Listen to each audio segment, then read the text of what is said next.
Selamat pagi untuk kita semua. Perkenalkan, nama saya Rosa Virginia Meneso dengan NPM 33210109 kelas 2C Program Studi Pendidikan Biologi Fakultas Ilmu Pendidikan Universitas Timur. Baik, jadi di sini saya akan membahas tentang klasifikasi alga. Namun sebelum itu, alga sendiri itu adalah sekumpulan organisme autotrof maupun heterotrof yang tidak memiliki organ dengan perbedaan yang nyata. Autotrof merupakan organisme yang dapat menghasilkan makanannya sendiri. Contohnya seperti tumbuhan hijau. Kenapa tumbuhan hijau dia termasuk dalam autotrof? Karena tumbuhan hijau memiliki klorofil. Heterotrof merupakan organisme yang tidak dapat menghasilkan makanannya sendiri. Contohnya seperti manusia dan hewan. Jadi baik, masuk pada klasifikasi alga. Klasifikasi alga itu yang pertama Cyanophyta, yang kedua Chlorophyta, yang ketiga Euglanophyta, yang keempat Pyrophyta, yang kelima Chrysophyta, yang keenam Phaeophyta, dan yang ketujuh Rhodophyta.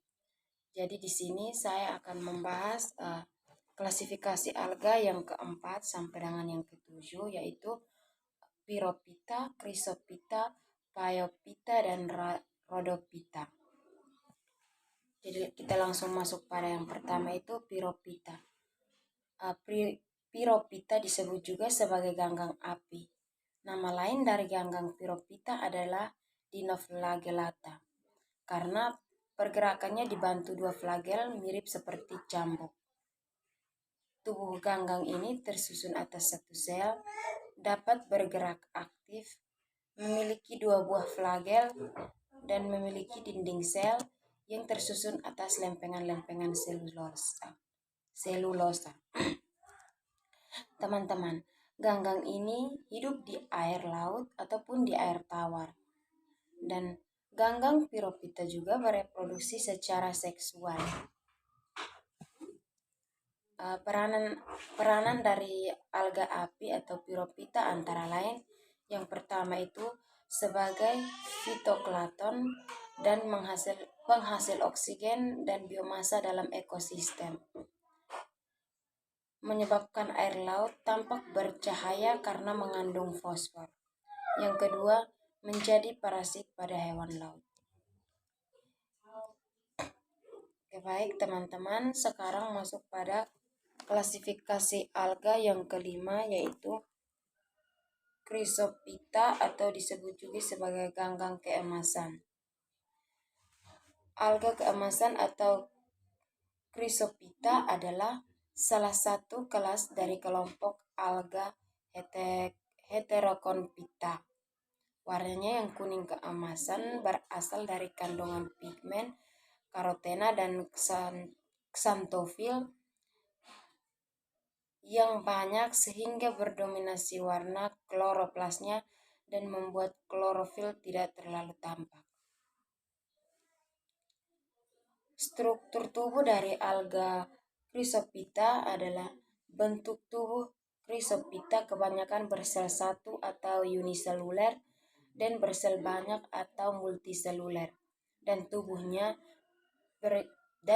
biasa berbentuk seperti benang. Pigmen Chrysophyta warna keemasan pada Chrysophyta disebabkan oleh karoten dan xanthofil. Di samping itu, Chrysophyta mempunyai pigmen fotosintesis termasuk klorofil dan karotenoid seperti fukoxanthin dan diadixanthin. Habitat dari Chrysophyta adalah biasanya terdapat di tempat-tempat yang basah, air laut, air tawar, dan di tanah yang lembab.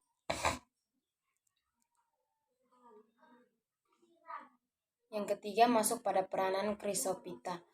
Chrysophyta memiliki peranan yang bermanfaat, yaitu sebagai pakan alami karena memiliki kandungan nutrisi yang baik.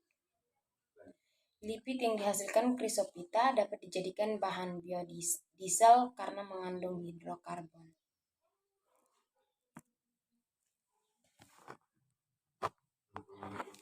Yang ketiga masuk pada klasifikasi yang ke-6, yaitu Phaeophyta.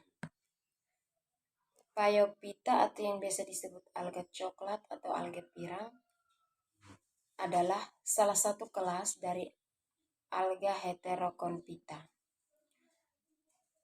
Nama alga ini diambil dari pigmen dominan yang dimiliki, yaitu xanthophyll, yang menyebabkan ganggang berwarna coklat.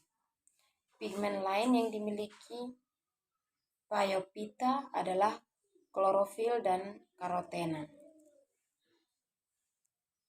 Baik, teman-teman, sekarang masuk pada struktur tubuh Phaeophyta.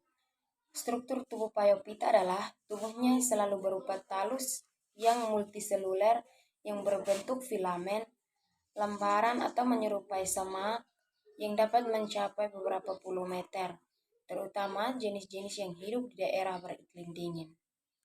Sel vegetatif mengandung kloroplas berbentuk bulat panjang seperti pipa, mengandung klorofil dan xanthophyll. Habitat dari Phaeophyta. Habitat Phaeophyta yaitu biasanya hidup di laut terikat pada batu karang atau substrat lainnya. Habitat lainnya hidup berasosiasi dengan alga lainnya sebagai epifit atau endofit.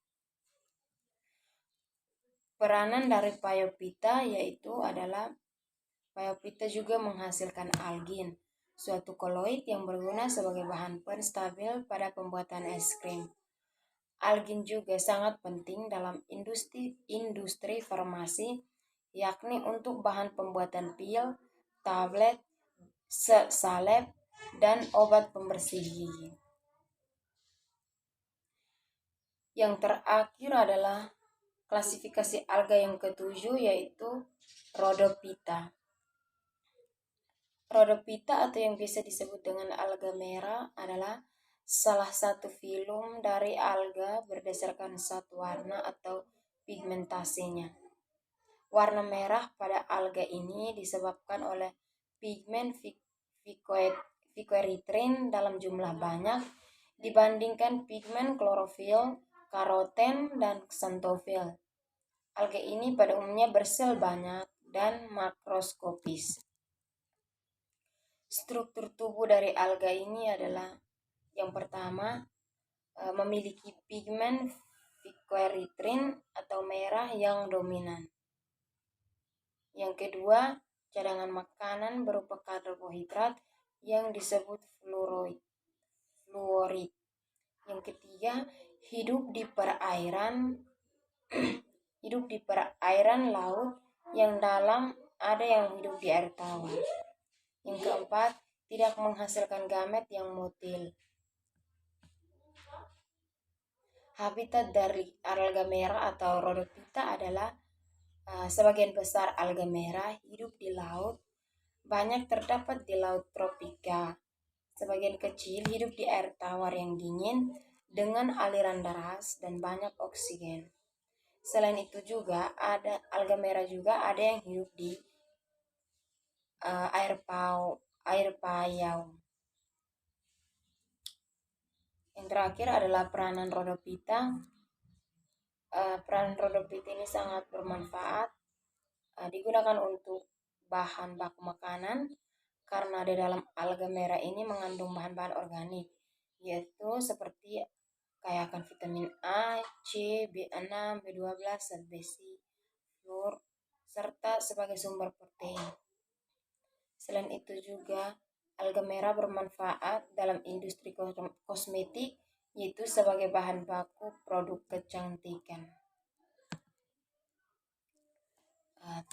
Baik, inilah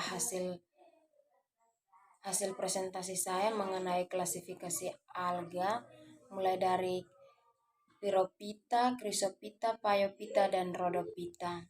Semoga bermanfaat. Terima kasih.